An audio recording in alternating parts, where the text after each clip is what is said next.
हमारे अनुसूचित मोर्चा के अध्यक्ष आदरणीय दुष्यंत जी, हमारे संगठन के महामंत्री रामलाल जी, हमारे general secretary Thawarchand Gehlot ji, secretary Shri Ashok प्रधान जी, हमारे प्रवक्ता रामनाथ कोविंद जी, अनीता आर्य जी, दिल्ली प्रदेश के अध्यक्ष विजेंद्र जी, जयप्रकाश जी, योगेंद्र चंदोलिया जी, रमेश रत्न जी, महावीर जी, मोहन दायमा जी, शांत प्रकाश जी, श्री कृष्णलाल जी और उपस्थित सभी भाई और बहनों, आज डॉक्टर बाबा साहब अम्बेडकर जी का महापरिनिर्वाण दिन है। डॉक्टर बाबा साहब अम्बेडकर महामानव थे, सामाजिक न्याय, समता, समरसता और विकास के प्रतीक थे।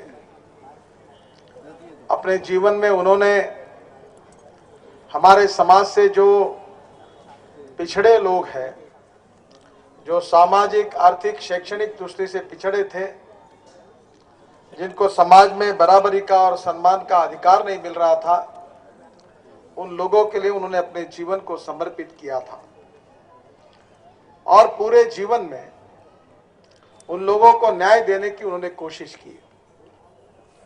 बहनों और भाइयों, हमारी स्वाधीनता को मिलकर आज करीब 63 साल पूरे हुए हैं, पर इस 63 साल पूरे होने के बाद में भी जो सामाजिक न्याय के लिए, जो सामाजिक समता और समरसता के लिए डॉक्टर बाबा साहब जी ने संघर्ष किया था, क्या हम उसको हासिल कर सके या नहीं कर सके, ये हमारे लिए विचार का मुद्दा है।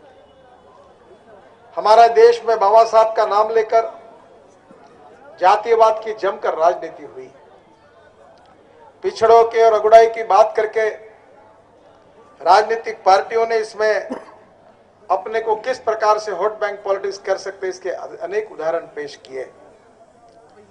पर आज सही अर्थ में हमारे समाज से छुआछूत, अस्पृश्यता, जातिवाद को समाप्त करके हम एक समाज के अंग हैं और सबके लिए एक सामाजिक और आर्थिक न्याय मिलने का जो सपना था, वो आज भी हम पूरा नहीं कर सके। अगर ऐसा मैंने कहा तो गलती नहीं होगी। आज देश की आर्थिक स्थिति ऐसी है कि हमारी सरकार ये कहती है कि हमारी 80% आबादी ऐसी है कि शहर में जिनका इनकम 32 रुपए प्रतिदिन से कम है वो गरीब है और जो 33 रुपए प्रतिदिन कमाते हैं वो धनवान है। गांव में जिनका उत्पन्न प्रतिदिन का 26 रुपए है वो बहुत गरीब है और जो 27 रुपए प्रतिदिन कमाते हैं वो धनवान है। क्या आज आप हम सबको इस बात के लिए सोचना होगा कि आज हमारे देश में जो शेड्यूल कास्ट और शेड्यूल ट्राइब के हमारे बंधु हैं, क्या उनकी आर्थिक स्थिति बदली है? क्या उनको सही में सामाजिक न्याय में जो हमने सपना देखा था, क्या हमने हासिल किया है? क्या आर्थिक प्रगति, शैक्षणिक प्रगति के बारे में हम ये कह सकते हैं? मुझे ऐसा लगता है कि 63 साल में डॉक्टर बाबा साहब अम्बेडकर जी ने जो सपना देखा था, वो सपना अभी भी पूरा नहीं हुआ है। और इसका सबसे बड़ा कारण यही है कि वोट बैंक पॉलिटिक्स के लिए जातिवाद का उपयोग करके इसका जरूर उपयोग किया गया। जाति का उपयोग करके अनेक नेताओं का निर्माण हुआ। कुछ नेताओं ने तो अपनी प्रतिमाएं खड़ी की, गार्डन खड़े किए, 10,000 करोड़ रुपए खर्चा किए। महंगाई से हमारा समाज त्रस्त है और इसलिए हमें राजनीतिक स्वाधीनता मिली है, पर जो आर्थिक स्वातंत्र्य हम चाहते हैं वो अभी तक नहीं मिला है। अगर देश की तरक्की करनी है, देश का भविष्य बदलना है, तो हमारे जो पिछड़े हुए लोग हैं, जो लड़के हैं, वो इंजीनियर बने, डॉक्टर बने, वकील बने, व्यवसाय अभिमुख तांत्रिक शिक्षण उनको मिले, वो कंप्यूटर सीखे और उद्योग और व्यवसाय में जाकर अपने प्रगति और विकास की ओर जाए। आज जो हमारा टैलेंट है, जो साहित्य के क्षेत्र में है, काव्य के क्षेत्र में है, अलग अलग क्षेत्र में काम करने वाले लोगों की प्रतिभा को हम बढ़ाएं, अच्छे नेतृत्व का निर्माण करें और इस देश का और इस समाज का गौरव बढ़ाएं। मैं मानता हूं कि इस प्रक्रिया को और गतिशील करने की आवश्यकता है। केवल राजनीतिक सोच में इसको नहीं सोचना चाहिए। चुनाव जीतने और हार से केवल इसको नहीं जोड़ना चाहिए। हम ऐसा समाज निर्माण करना चाहते हैं कि समाज में छुआछूत, अस्पृश्यता और जातिवाद न हो, जहां कोई व्यक्ति जात के आधार पर बड़ा न हो, व्यक्ति उसके कार्य और कर्म से बड़ा हो। ऐसे समाज का निर्माण हम जब कर सकेंगे और 100% कर सकेंगे, उसी दिन डॉक्टर बाबा साहब अंबेडकर जी का सही सपना पूरा हुआ, ये हम कह सकेंगे। मुझे लगता है कि एक बहुत बड़ा काम है। इसको केवल राजनीतिक चश्मा पहनकर चुनावी राजनीति से जोड़कर उतना विचार करना ठीक नहीं होगा। 63 साल के हमारे इस प्रवास में हमने निश्चित रूप से प्रयास किए हैं, पर सामाजिक न्याय और आर्थिक न्याय ये हमारा लाइफ कन्विक्शन, हमारे जीवन की निष्ठा के रूप में हमने स्वीकारना चाहिए। हमारे समाज के उन सभी लोगों को न्याय देना चाहिए। और भाषणों में तो होता है, पर व्यक्तिगत जीवन के हमारे आचरण और व्यवहार में जब दिखेगा तो सही अर्थ में ये सामाजिक आर्थिक परिवर्तन की प्रक्रिया गतिशील होगी। हमारे साथ, हमारे कार्यकर्ताओं के साथ कोई भेदभाव न हो, उनके साथ सम्मान का व्यवहार हो। और इसलिए मुझे ऐसा लगता है कि राजनीति में जो लोग काम करते हैं वो every politician thinks about his next election, और जो सामाजिक और राष्ट्रीय पुनर्निर्माण के काम करते हैं वो 100 ईयर्स, सेंचुरी टू सेंचुरी सोचते हैं। बहनों और भाइयों, ये 63 साल के इतिहास में जो आर्थिक नीति को हमने अपनाया है, गरीबी हटाओ का नारा कांग्रेस पार्टी ने दिया था, पर गरीब और गरीब होते जा रहा है। किसान आत्महत्या कर रहे हैं, युवाओं के हाथों को बेरोजगार है, उनको रोजगार नहीं है। देश में गरीब मर रहा है।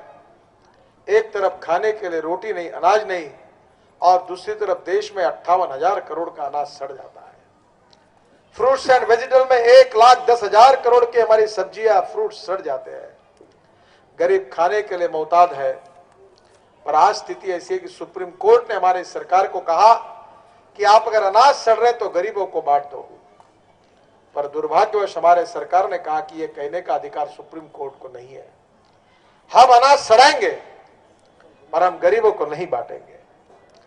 मुझे बताइए, जो गरीब है, जो असहाय है, जो बेरोजगार है, इनमें किसकी संख्या है? बड़े दुख के साथ मुझे कहना पड़ता है कि आज जो गरीब है, शोषित है, जो एक समय की रोटी नहीं खाते, झोपड़ी में रहते, जिनके पास पीने को पानी नहीं, गांव में जाने के लिए रोड नहीं, बच्चों के लिए स्कूल नहीं, अगर तबीयत बिगड़ गई तो हॉस्पिटल नहीं, ऐसी अगर स्थिति 63 साल में अगर सबसे ज्यादा लोग अगर कोई है तो शेड्यूल कास्ट, शेड्यूल ट्राइब और माइनॉरिटीज के लोग हैं, जिनके होठों पर कांग्रेस चुन कर आई, पर उनके जीवन का अंधेरा दूर नहीं हो सका। बाबा साहब का नाम लेकर वोट बैंक की राजनीति की गई। उत्तर प्रदेश की हालत यही है कि दलित महिलाओं पर अन्याय, अत्याचार हो रहा है। कुछ चुने हुए लोगों का विकास होना है, समाज का विकास नहीं होता। एक उत्तर प्रदेश में एक मंत्री है, मैं टीवी पर देख रहा था, और वो मंत्री ब्राह्मण समाज के हैं, और टीवी पर बताया गया था कि उनके कितने रिश्तेदारों को कितना फायदा मिला है। लंबी लिस्ट थी। जात का नाम लेकर, नेताओं के नाम लेकर वोट बटोरने के काम करने वाले इस देश के राजनीतिक नेताओं और पार्टियों ने उस जातियों का कभी भला नहीं किया। ये जमीन का सिद्धांत है। उन्होंने केवल अपने तरफ देखा है। भारतीय जनता पार्टी की स्थापना केवल राज्य को हासिल करने के लिए नहीं हुई है। हम कैसा भी करके सत्ता में जाए, एमएलए बने, एमपी बने, मिनिस्टर बने, और हम में से कोई एमपी, एमएलए और मिनिस्टर बन जाएंगे, चीफ मिनिस्टर बन जाएंगे तो देश के सब सवाल सुलझाए जाएंगे, ऐसा नहीं होगा। आवश्यकता हमारे दिल में क्या संवेदनशीलता है, क्या हमारे दिल में जिस प्रकार से प्राणी मात्र के बारे में एक संवेदनशीलता रहती है, उसी प्रकार की संवेदनशीलता समाज के शोषित पीड़ित लोगों के बारे में हमारे मन में है? क्या हम सही में दिल से उनके प्रगति और विकास के लिए काम कर रहे हैं? क्या उनके जीवन में जो अंधेरा है वो दूर करने के लिए कोई नया शासन के द्वारा, सुशासन के द्वारा हमने कुछ प्रगति की है? बहनों और भाइयों, ये हमारा उद्देश्य है।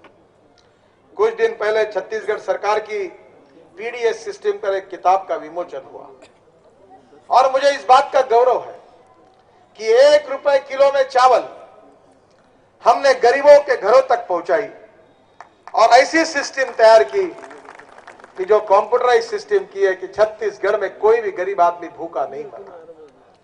26% आबादी वहां शेड्यूल कास्ट शेड्यूल ट्राइब की बहुत बड़े प्रमाण पर है, पर आज वहां के लोगों को कोई भूखे मरने की स्थिति नहीं है, क्योंकि हमारी सरकार 1 रुपए किलो में चावल उनके घर में पहुंचाने का काम कर रही है, गरीब को जीने की ताकत दे रही है, उसको मदद दे रही है।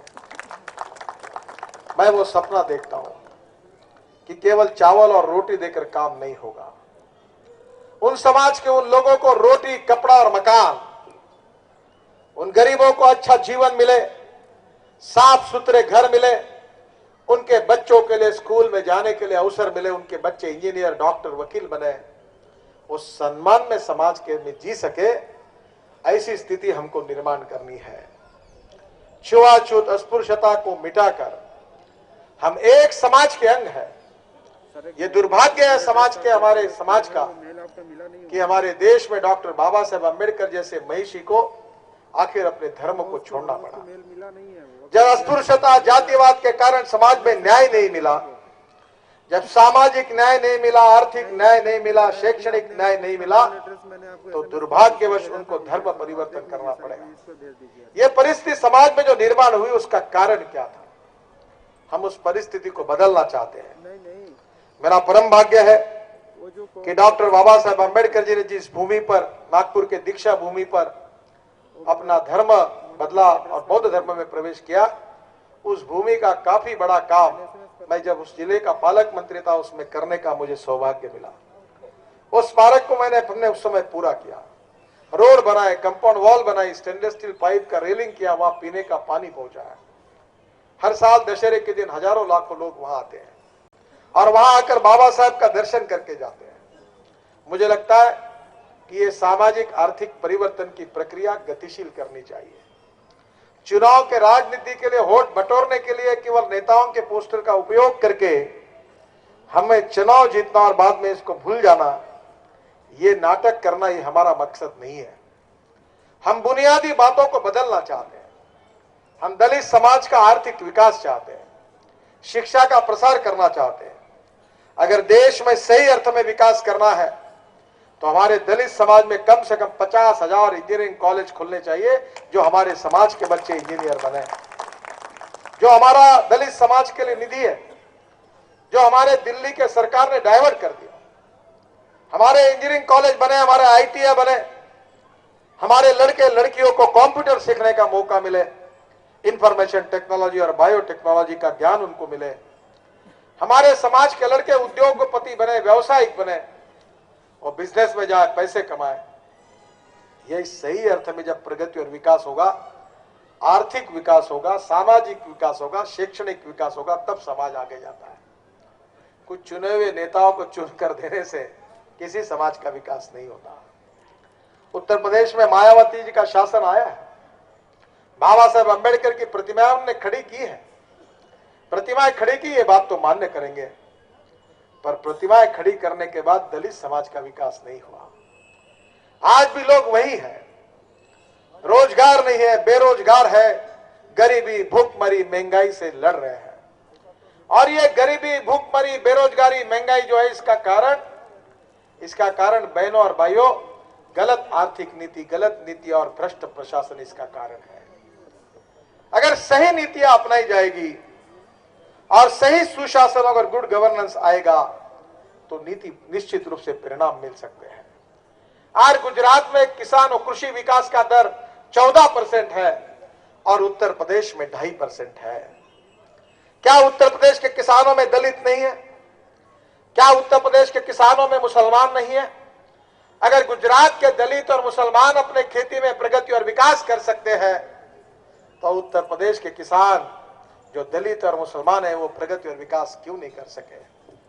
अगर गुजरात में उद्योग आकर लाखों युवाओं को रोजगार मिल सकता है तो आज उत्तर प्रदेश में दलित युवाओं को इंडस्ट्री बड़ी बड़ी लाकर उनको रोजगार क्यों नहीं मिल सकता? इंजीनियरिंग कॉलेज, मेडिकल कॉलेज क्यों नहीं निर्माण होते? हमारे गांवों तक डॉक्टर क्यों नहीं पहुंचते? दवाइयां क्यों नहीं जाती, आज भी लोग भेड़ बकरी जैसे जी रहे हैं, उस स्थिति में हम क्यों नहीं बदलाव ला सकते, इसको भी सोचना होगा। केवल भावनात्मक राजनीति, जिंदाबाद मुर्दाबाद के नारे देकर इस देश में स्थितियां नहीं बदल सकती, ये तो इतिहास में अब सिद्ध हुआ है।